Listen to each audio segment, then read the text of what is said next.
भगवान शिव अपनी शक्ति पार्वती के बिना अधूरे हैं। जानी यदि शिव से मात्रा हटा ली जाए तो शिव शव हैं, उन्हें पूर्ण मां पार्वती ही करती हैं। इसलिए भगवान शिव को अर्धनारीश्वर कहा गया है। अर्धनारीश्वर रूप में आपने बहुत से मंदिरों में प्रतिमाएं तो देखी होंगी, लेकिन आज हम आपको बताने जा रहे हैं अर्धनारीश्वर शिवलिंग के बारे में। तो दोस्तों, स्वागत है आपका अपने ही YouTube चैनल कलयुग के चमत्कार संतों की वाणी में, जिसमें हम आपको बताने जा रहे हैं अपने उस यात्रा के बारे में जो कि हमने 8 अप्रैल को सोमावती अमावस्या के दिन सोमवार हम महादेव के मंदिर गए, जो कि काठगढ़ में स्थित है, पठानकोट के पास। और उसके बाद हम श्री मुक्तेश्वर धाम भी गए, जो कि पांडवों द्वारा बनाया गया है। ये दोनों शिवलिंग ऐसा माना जाता है कि स्वयंभू यानी कि अपने आप प्रकट हुए हैं। हम इस यात्रा को 2 पार्टों में 2 भागों में विभाजित कर रहे हैं। एक में हम आपको दिखाएंगे और सुनाएंगे अपने अनुभव, जो कि पहला भाग है काठगढ़ के महादेव शिवलिंग के बारे में, और दूसरा भाग है श्री मुक्तेश्वर धाम के शिवलिंग के बारे में। आइए हमारे साथ आनंद लीजिए इस यात्रा का। माता रानी के जयकारे लगाते हुए, गुरुदेव के नाम के जयकारे लगाते हुए, हर हर महादेव कहते हुए हमारी बस चल पड़ती है काठगढ़ महादेव की। 80 4 84 घंटिया वाली माता जी 20 सदा जय। बाल पूजे पर गणेश स्वामी जी महाराज की जय हो।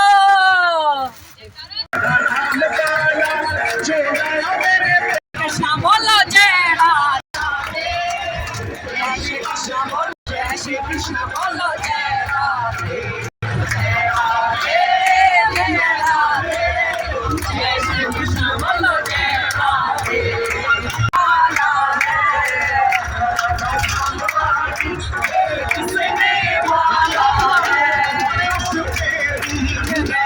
मेरा मुरली वाला है, मेरा मुरली वाला।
किसने गाया है।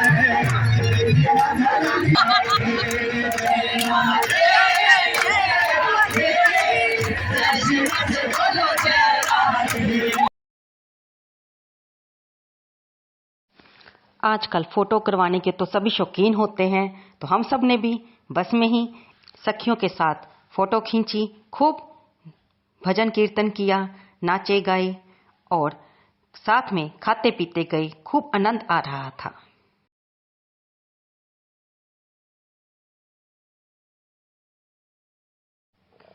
जब हम वहां पर पहुंचने वाले थे तो रास्ते में वहां पर मिलिट्री एरिया भी आया, जहां पर मिलिट्री मैन हमारे देश का गौरव वहां पर अपनी प्रैक्टिस करते हैं और हमारे देश की रक्षा के लिए हमेशा तैयार रहते हैं। उसके बाद हम काठगढ़ के एरिया में प्रवेश किया और जब हम वहां पर उतरे तो आप देखेंगे कि किस प्रकार वहां पर प्रसाद के लिए बाजार लगा हुआ है। बच्चों के खिलौनों के लिए भी आपको सामान मिल जाएगा, क्योंकि जब हम जाते हैं बच्चे साथ होते हैं तो वो जिद करते ही हैं। तब दुकानदारों की जहाँ पर अच्छी बिक्री हो जाती है। प्रसाद मंदिर में चढ़ाने के लिए नारियल भेंट, वस्त्र, मौली, जोत के लिए सामान, बेलपत्री, झंडा, आपको सब कुछ यहाँ पर उपलब्ध मिलेगा। यहाँ पर हमें एक आंटी जी मिले जो बहुत ही अच्छे ढंग से सभी को प्रसाद लेने के लिए बोल रहे थे और इससे सबका ध्यान उनकी ओर आकर्षित हो रहा था। आप खुद ही देखकर और सुनकर आनंद लीजिए।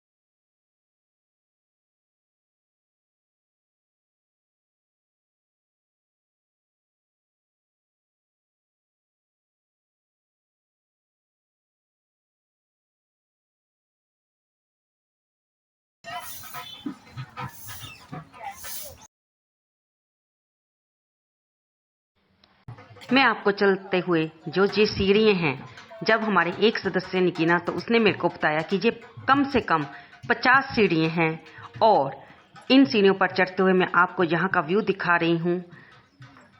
दोपहर का समय है, हम यहाँ पर 11:30 बजे पहुँचे हैं और इस समय आप देख रहे हैं कि सीधी धूप पड़ रही है, तो पसीना आना तो स्वाभाविक ही है। लेकिन मंदिर का जो खूबसूरत दृश्य था वह हमारी थकान को प्रभावित नहीं कर रहा था। हम सब ने जूते उतारे और लाइन में लगने के लिए तैयार हो गए। आगे आप देखेंगे कि बहुत ही लंबी लाइन है आज, क्योंकि सोमावती अमावस्या है और यहाँ पर स्थानीय लोग भी आए हुए हैं, जंगम महाराज जी भी आए हुए हैं और ये पीछे आप पीपल का वृक्ष देख रहे हैं, जहाँ पर लोग अपनी मन्नत मानने के लिए यहीं पर झंडा चढ़ाते हैं और चुन्नी, मौली, कलावा बांध कर जाते हैं। और आए तो वैसे भी सोमावती अमावस्या के दिन पीपल के पेड़ की पूजा करना बहुत ही शुभ माना जाता है, जिसके पीछे धोबिन सोना की कहानी है कि वह सोमावती अमावस्या का व्रत रखती थी, जिससे उसके सुहाग पर आई मौत की विपदा भी टल गई। इसके बारे में तो आप जानते ही होंगे, जो कि हमने इससे पहली वीडियो में आपको कथा सुना चुके हैं। क्योंकि इस दरवाजे पर बहुत भीड़ थी, हमने बाद में देखा कि इस मंदिर के 3 दरवाजे हैं। जब सेवादारों को पता चला कि यहाँ पे बहुत रश इकट्ठा हो रहा है, तो वे हमारी लाइन को यहाँ से हटाकर दूसरे दरवाजे पर ले गए। शिव आदि हैं, अनंत हैं, उनकी महिमा का बखान तो पुराण और ग्रंथ भी नहीं कर पाते। कहा जाता है कि संसार में यदि किसी देव के सर्वाधिक मंदिर हैं तो वे महादेव के ही हैं। बिना भव्यता के महादेव के मंदिरों की मान्यता रही है और यही एक प्रमाण स्थित है काठगढ़ महादेव का मंदिर। आप साथ साथ मंदिर के दृश्य का आनंद लीजिए और साथ में ही हम आपको इसका इतिहास भी बताएंगे। इससे जुड़ी कई कहानियां आती हैं। सबसे पहली कहानी तो सिकंदर से जुड़ी कहानी है। ये मान्यता है कि यहाँ पर शिवलिंग अष्टकोणीय है और काले भूरे रंग का है। शिव रूप में पूजे जाने वाले शिवलिंग की ऊंचाई 7 से 8 फीट और पार्वती के रूप में उनकी ऊंचाई 5 से 6 फुट की है। विश्व विजेता सिकंदर 326 वर्ष पूर्व ईसा से जब पंजाब में पहुंचा तो एंट्री से पहले मीरथल नामक गांव में 5000 सैनिकों को खुले मैदान में विश्राम की सलाह दी, क्योंकि उसके सैनिकों में अब बल नहीं रहा था, इसलिए वह यहीं पर दर्शन करके यहाँ से वापस चला गया था। आस्था और विश्वास का प्रतीक बन चुका ये स्थान बेहद खास है। काटगढ़ के इस शिव मंदिर से महाराजा रणजीत सिंह का नाम भी जुड़ा है। महाराजा रणजीत सिंह ने जब गद्दी संभाली तो पूरे राज्य के धार्मिक स्थलों का भ्रमण किया। वे जब काटगढ़ पहुंचे तो बहुत आनंदित हुए और उन्होंने सुंदर मंदिर बनवाया और वहां पर पूजा करके आगे निकले। मंदिर के पास ही बने एक कुएं का जल उन्हें इतना पसंद था कि वह हर शुभ कार्य के लिए यहीं से जल मंगवाते थे। मंदिर के पुजारी का कहना है कि इस मंदिर की बहुत महानता है। काटगढ़ महादेव मंदिर में महाशिवरात्रि का दिन विशेष माना जाता है, क्योंकि इस दिन भगवान शिव और माता पार्वती का पाषाण रूप एक हो जाता है और इसी दिन तो भगवान शिव और माता पार्वती का विवाह हुआ था। इसी कारण यहाँ पर महाशिवरात्रि में विशाल मेला लगता है और काटगढ़ के महादेव के इस चमत्कार को देखने के लिए दूर दूर से भक्त आते हैं। शिव के इस अद्भुत स्वरूप से जुड़ी यहाँ कई मान्यताएं प्रचलित हैं। कहा जाता है ग्रहों और नक्षत्रों में बदलाव के साथ ही शिवलिंग के इन दो भागों के बीच का अंतर घटता बढ़ता रहता है। ग्रीष्म ऋतु में ये स्वरूप दो भागों में बंट जाता है और शीत ऋतु में फिर से एक रूप धारण कर लेता है। लोक मान्यता है कि काटगढ़ महादेव शिवलिंग के दोनों भाग चंद्रमा की कलाओं के साथ करीब आते और दूर होते हैं और शिवरात्रि के दिन इनका मिलन माना जाता है। पौराणिक मान्यताओं के अनुसार काटगढ़ मंदिर मर्यादा पुरुषोत्तम श्री राम के अनुज भ्राता भरत को भी अत्यंत प्रिय था। यही नहीं, इसे उनकी आराध्य स्थली भी कहा जाता है। ननिहाल के कई देश जाने पर वह इस मंदिर के दर्शन जरूर करते और भोलेनाथ की मां पार्वती सहित पूजा करते। अब ये देखिए, यहाँ पर ये राधिका बेटी है जो कि सभी के माथे पर ओम नाम का तिलक लगा रही है। मेरा मन भी हुआ कि हम भी तिलक लगवाएं और हमने राधिका से बात की। उसके पिता से हमने प्रसाद लिया, क्योंकि वे भी बहुत खुश नसीब होते हैं जो भगवान के दर पर किसी को प्रसाद बांटते रहते हैं।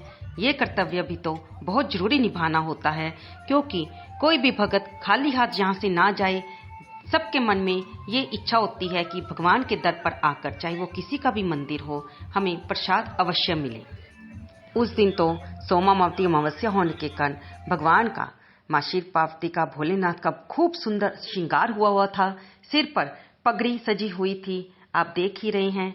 ये दर्शन करने के बाद हम इधर राम मंदिर में चल पड़े, जो कि जहां पर सबसे पहले श्री राधा कृष्ण जी का मंदिर था।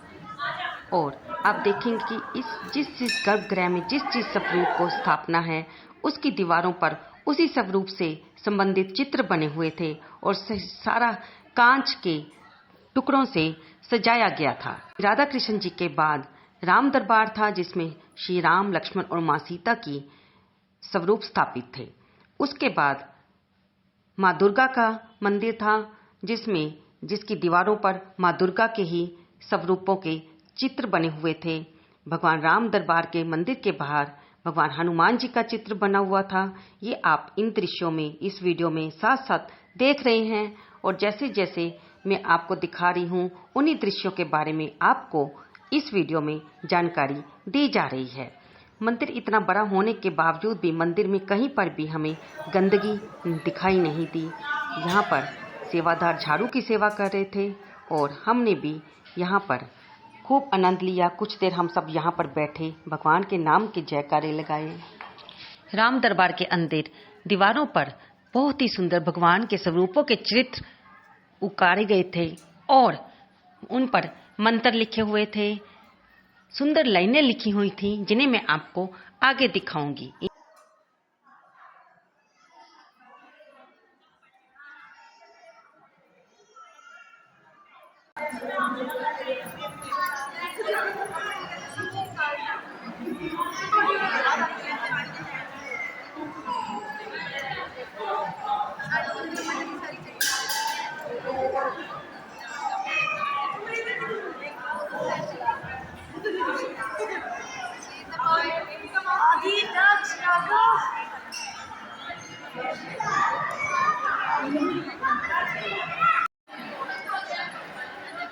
भाभी बैठे रहो, बैठ जा बेटा।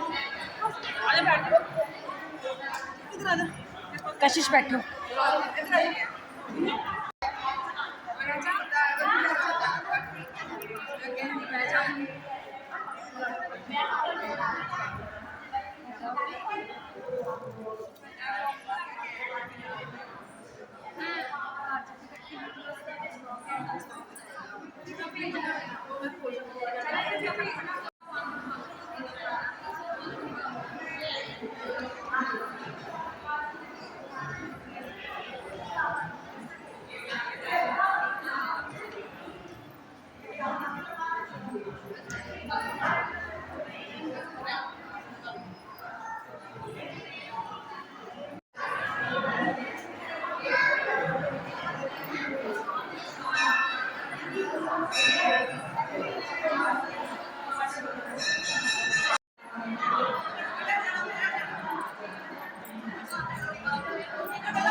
आप देख रहे हैं कितनी सुंदर लाइनें लिखी गई हैं। मैंने प्रयास किया है कि ये वीडियो देखने वाले उस लाइनों को पढ़ भी पाएं।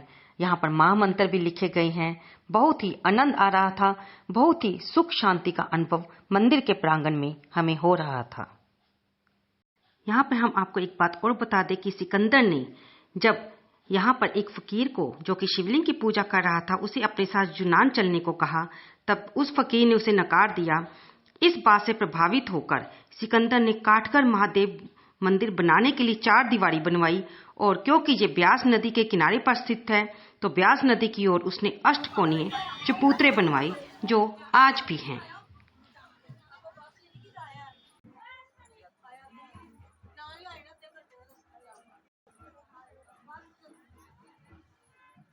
यहीं पर आप यहाँ पर यज्ञशाला के दर्शन कर रहे हैं। यहाँ पर यज्ञ भी होता है और स्थानीय लोगों द्वारा किया जाता है। फिर हम सब चल दिए सीढ़ियों की तरफ होते हुए वापस नीचे की तरफ, और ये देखिए अब हम नीचे की तरफ जा रहे हैं। नीचे की जाते हुए देखेंगे आप कि दोनों तरफ ढोल नगाड़े बजाने वाले बैठे हुए हैं। जिन लोगों की मनोकामनाएं पूरी हो जाती है वे बैंड बाजे के साथ यहाँ पर महादेव के दर्शन करने आते हैं। हमने भी ढोल बजाने वाले के साथ रुककर यहाँ पर बम बम भोले हर हर महादेव के जयकारे लगाए। आप किसी भी सिद्ध पीठ में जाओ, चाहे वो माता रानी का हो या श्री हरि का या महादेव का, जब तक आप वहाँ पर जयकारे लगाकर नहीं आओगे तब तक हम तो ये समझते हैं कि आपकी हाजिरी अधूरी है।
वहां से आकर हम बस में बैठ चुके हैं आगे श्री मुक्तेश्वर धाम जाने के लिए।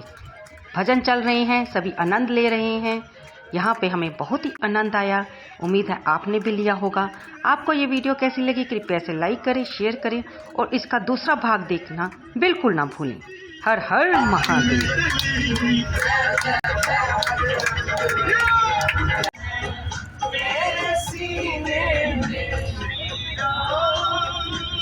जानकी बैठे हैं मेरे सीने में। देख लो मेरे दिल के नगीने में, देख लो मेरे दिल के नगीने में। हीरा जानकी बैठे हैं मेरे सीने में। हीरा जानकी